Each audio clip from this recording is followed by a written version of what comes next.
नमस्ते, सुप्रभातम, good morning to all of you. Brahmgeet guidance nursing classes के इस ऑनलाइन प्लेटफॉर्म पर आपका एक बार फिर स्वागत है। आज हम बात करेंगे न्यूट्रिशन विषय पर आधारित क्वेश्चंस की। देखिए, न्यूट्रिशन विषय से विभिन्न प्रतियोगी परीक्षाएं जैसे ANM, CHO, staff nurse, NORCET, टीएसएसबी आदि विभिन्न परीक्षाओं में काफी ज्यादा क्वेश्चन पूछे जाते रहे हैं और ऐसे ही क्वेश्चंस की हम बात करने वाले हैं। और ये क्वेश्चंस अधिकतर प्रतियोगी परीक्षाओं में पूछे जाते हैं या पूछे जाने की संभावना रहती है। तो आइए हम बात करते हैं आज के क्वेश्चन नंबर 1 की। मैक्रोन्यूट्रिएंट्स इन्वॉल्व यानी वह पोषक तत्व में सम्मिलित होता है प्रोटीन, फैट, कार्बोहाइड्रेट या ऑल ऑफ दीज। देखिए, आपने टाइप ऑफ न्यूट्रिशन पढ़ा है।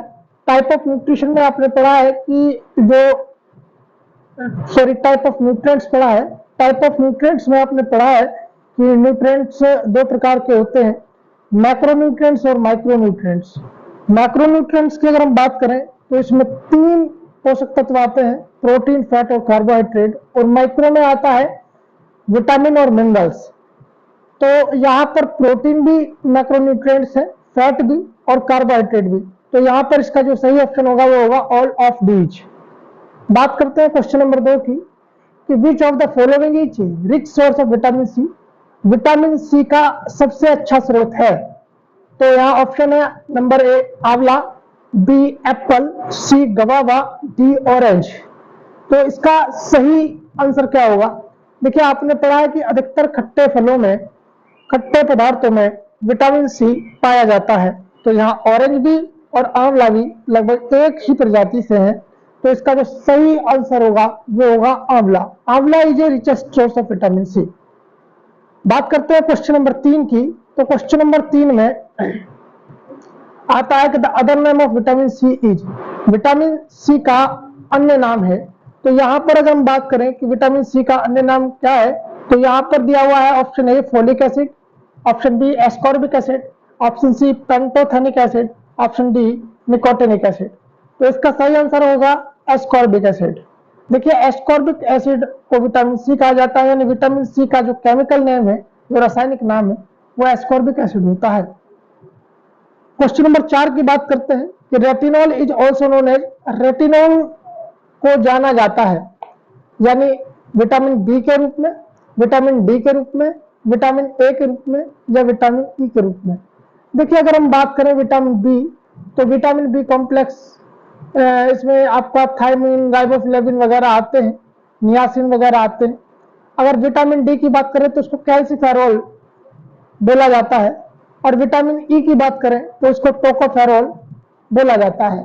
तो इसका जो सही आंसर होगा विटामिन ए होगा। विटामिन ए को रेटिनॉल कहा जाता है। बात करते हैं क्वेश्चन नंबर 5 की।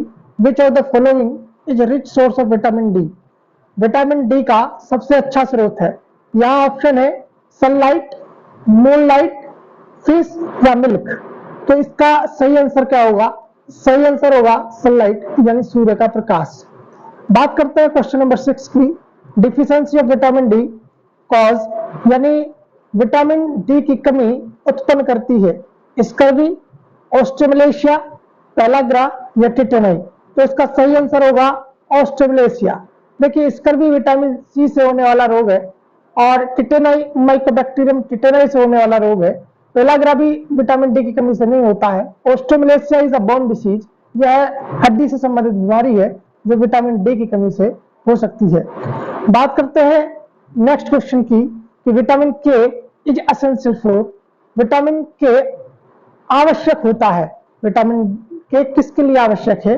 तो यहाँ है ब्लड वेस्कोसिटी के लिए, ब्लड थिनिंग के लिए, ब्लड क्लोटिंग के लिए या ब्लड थिकनिंग के लिए। तो इसका सही आंसर होगा ब्लड क्लोटिंग, यानी विटामिन के is essential for blood clotting. देखिए, ब्लड क्लोटिंग के रक्त का थक्का जमाने के लिए विटामिन के आवश्यक होता है। Riboflavin is also known as. Riboflavin को जाना जाता है vitamin बी2, vitamin B1, vitamin B6, vitamin B12. तो इसका सही आंसर होगा विटामिन बी2। देखिए, यहां आता है next vitamin A deficiency causes, देखिए विटामिन ए की कमी से होने वाला रोग है, पहला है नाइट ब्लाइंडनेस, दूसरा है ज़ीरोफ्थेल्मिया, ऑप्शन सी है बिटॉट स्पॉट, ऑप्शन डी है ऑल ऑफ दीज। देखिए vitamin A is essential for healthy I, स्वस्थ आंखों के लिए विटामिन ए आवश्यक होता है। नाइट ब्लाइंडनेस यानी कि रतौंधी, ज़ीरोफ्थेल्मिया और बिटॉट स्पॉट, ये सभी आई डिसऑर्डर है, इसीलिए इसमें इसका जो सही ऑप्शन होगा वो होगा ऑल ऑफ दीज। हाँ, अगर आपसे पूछा जाता है कि इसमें सबसे ज्यादा विटामिन ए की कमी से कौन सा रोग हो सकता है, संभावना पूछी जाती है, तो वो नाइट ब्लाइंडनेस होगा। बात करते हैं विटामिन बी6 is also known as, vitamin बी6 को जाना जाता है, यानी विटामिन बी6 का अन्य नाम क्या है, तो यहाँ आता है राइबोफ्लेविन, थायमिन, पायरिडॉक्सिन या नियासिन। देखिए इसका सही आंसर होगा पायरिडॉक्सिन। देखिए इन सभी, अगर आप हमारी थ्योरी क्लासेस लेना चाहते हैं तो ब्रह्मगीत गाइडेंस नर्सिंग क्लासेस के प्लेटफॉर्म से जुड़े रहिए, क्योंकि इसकी एक जो डिटेल क्लासेस हैं वो ऑनलाइन माध्यम से आपको प्रोवाइड कराई जा रही है। बात करते हैं डिफिशियंसी ऑफ आयोडीन कॉजेज की, यानी आयोडीन की कमी किसका कारण बनती है, तो यह ऑप्शन ए है गोइटर, ऑप्शन बी है हाइपोथायरॉयडिज्म, ऑप्शन सी है किडनी डिसीज और ऑप्शन डी है हाइपरथायरॉयडिज्म। तो इसका जो सही आंसर होगा वो होगा गोइटर। बात करते हैं disease like rickets, scurvy and beriberi occurs due to the deficiency of. देखिए यहां पर पूछा गया है रिकेटस, स्कर्वी, बेरीबेरी आदि जो बीमारियां हैं वो किसकी कमी से होती हैं, तो यहां पर आता है option A amino acid, option B carbohydrate, option C lipid और ऑप्शन डी विटामिन। देखिए amino acid is a fundamental unit of protein, है ना, कार्बोहाइड्रेट, लिपिड। तो रिकेटस, स्कर्वी या बेरीबेरी किसकी कमी से होने वाला रोग है, तो यहाँ सही ऑप्शन होगा विटामिन। विटामिन की कमी से स्कर्वी होता है, रिकेटस होता है, यानी विटामिन डी की कमी से रिकेटस हो जाता है, विटामिन सी की कमी से स्कर्वी हो जाता है, विटामिन बी की कमी से बेरीबेरी होता है। अब यहाँ पर बात करते हैं processed food generally lack of. Processed food मुख्य रूप से प्रोसीड फूड में मुख्य रूप से क्या नहीं पाया जाता है, किसकी कमी होती है, फाइबर की, मिनरल्स की, स्टार्च की या विटामिन की। देखिए अगर हम प्रोसीड फूड की बात करें तो इसमें विटामिन नहीं पाया जाता, क्योंकि विटामिन अधिकतर फलों में पाया जाता है।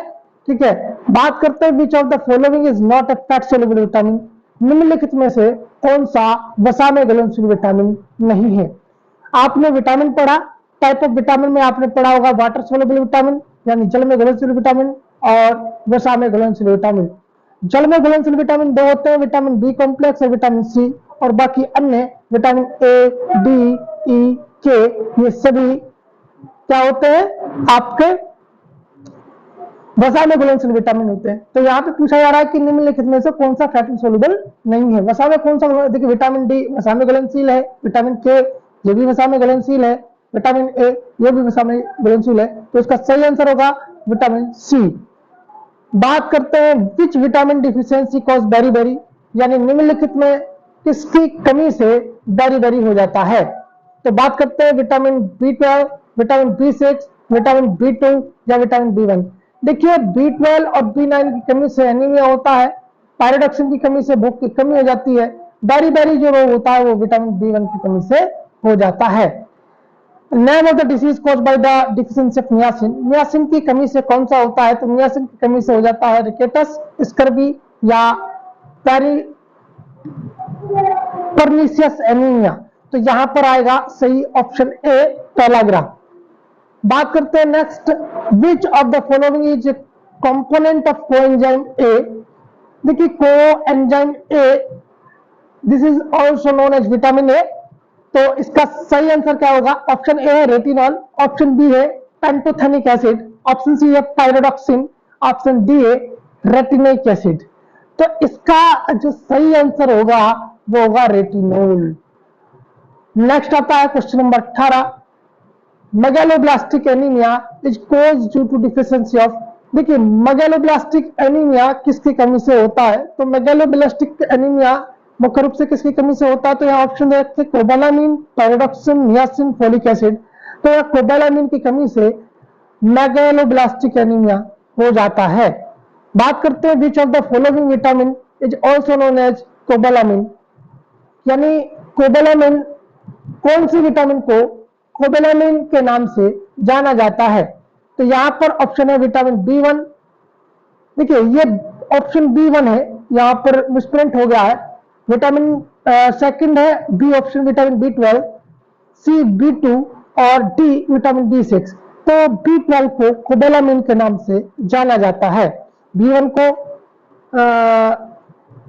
नेक्स्ट ऑप्शन आता है क्वेश्चन आता है question number 20, name of the vitamin which take part in blood clotting. यानी कि ये क्वेश्चन आप अभी पीछे ही पूछा गया है एक अन्य रूप से कि उस विटामिन का क्या नाम है जो ब्लड क्लोटिंग में सहायता करती है, तो vitamin C, vitamin A, vitamin B या विटामिन के। तो इसका सही आंसर हो जाएगा vitamin K. Vitamin C is present in, तो यहां देखिए vitamin C is present in, vitamin C पाया जाता है टमाटो में, पपाया में, गवार में, ऑल ऑफ दीज। तो देखिए अधिकतर जो पाया जाता है वो खट्टे फलों में पाया जाता है, तो यहाँ टमाटोज आएगा, टमाटर्स आएगा। Emergent of thyroid gland due to the deficiency of enlargement, इसे करेक्ट करना चाहूंगा। Enlargement of thyroid gland is due to the deficiency of potassium, sodium, iodine या कैल्शियम। देखिए आपने अभी पढ़ा गोइटर, तो ये आयोडीन की कमी से इलार्जमेंट ऑफ थायराइड ग्लैंड हो जाता है। All of the vitamin deficiency disease except, यानी कि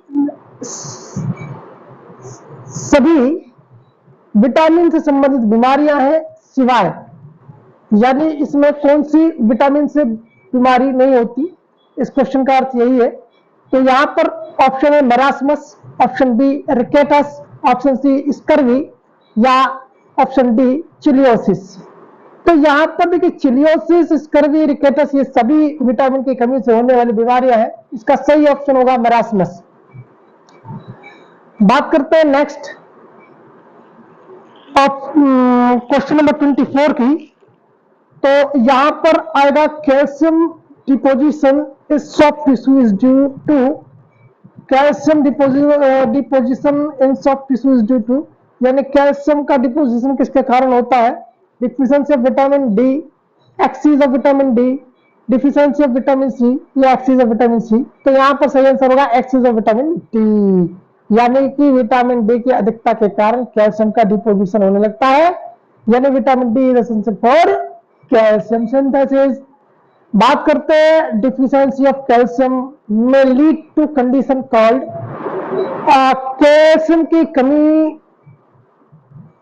से कौन सा रोग हो जाता है, यहां आएगा गोइटर, एनीमिया, टिटेनाई, स्कर्वी। देखिए यहां पर अगर मैं बात करूं calcium may be lead to the condition called, यहां पर सभी ऑप्शन लगभग गलत है, तो यहाँ पर टिटेनाई नहीं है, रिकेटस है, इसको सही कर लीजिएगा। क्वेश्चन नंबर 25 रिकेटस, तो इसका सही आंसर होगा रिकेटस।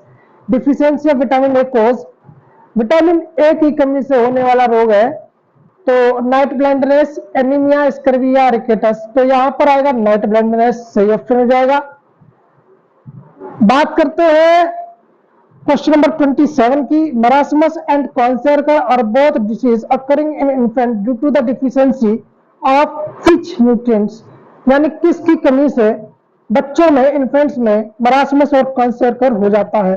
तो ये आपने न्यूट्रिशन में पढ़ा होगा, बहुत सिंपल क्वेश्चन है। मिनरल्स की कमी से नहीं, वाटर की कमी से नहीं, डिहाइड्रेशन होता है। विटामिन की कमी से मरासमस नहीं हो सकता। प्रोटीन की कमी, इसका सही आंसर होगा option D proteins. Vitamin A prophylaxis programme was launch in year, vitamin A prophylaxis programme कब लॉन्च किया गया था, किस सन में लॉन्च किया गया था, तो इसका ऑप्शन है A 1971, option B 1970, option C 1972, option D 1973, यानी 1971, 1970, 1972, 1973। तो इसका ऑप्शन हो जाएगा 1970। Administration of first dose of vitamin A is given at, देखिए विटामिन ए की पहली खुराक कब दी जाती है? तो ऑप्शन ए है 1 मंथ, ऑप्शन बी है 3 मंथ, ऑप्शन सी है 9 मंथ, ऑप्शन डी है 12 मंथ। तो इसका सही ऑप्शन हो जाएगा विटामिन ए जो दिया जाता है पहली डोज वो 9 मंथ में दिया जाता है। देखिए ये भी क्वेश्चन बहुत इंपॉर्टेंट है कि iodine deficiency disorder control programme was launching, iodine deficiency control programme कब लॉन्च किया गया था? तो ऑप्शन ए है 1963 यानी 1963, ऑप्शन बी है 1973 यानी 1973, ऑप्शन सी है 1953 1953 और ऑप्शन डी है 1983 यानी 1983। तो इसका सही आंसर हो जाएगा 1963 यानी 1963। Mid day meal programme was initiated in a year of, यानी मिड डे मील प्रोग्राम कब लॉन्च किया गया था, कब लागू किया गया था? तो ऑप्शन ए है 1942 1942, ऑप्शन बी है 1952 यानी 1952, ऑप्शन सी है 1962 और ऑप्शन डी है 1972। तो इसका सही आंसर हो जाएगा 1962। फिर नेक्स्ट हम बात करते हैं role of nurse in mid day meal programme is, यानी कि मिड डे मील प्रोग्राम के दौरान नर्स का मुख्य दायित्व है assessment of health, planning, evaluation, nutrition, education. तो इसका सही आंसर क्या होगा? या ऑल ऑफ दीज। तो देखिए नर्स का जो रोल है वो असेसमेंट ऑफ हेल्थ का भी है, प्लानिंग ऑफ इवैल्यूएशन का भी है, न्यूट्रिशन एजुकेशन का भी है। तो इसमें ऑप्शन मिलेगा ऑल ऑफ दीज। तो आज का जो हमारा सेशन था वो यही समाप्त हुआ। आपको आज का सेशन कैसा लगा कमेंट करके अवश्य बताइएगा। तब तक के लिए थैंक यू।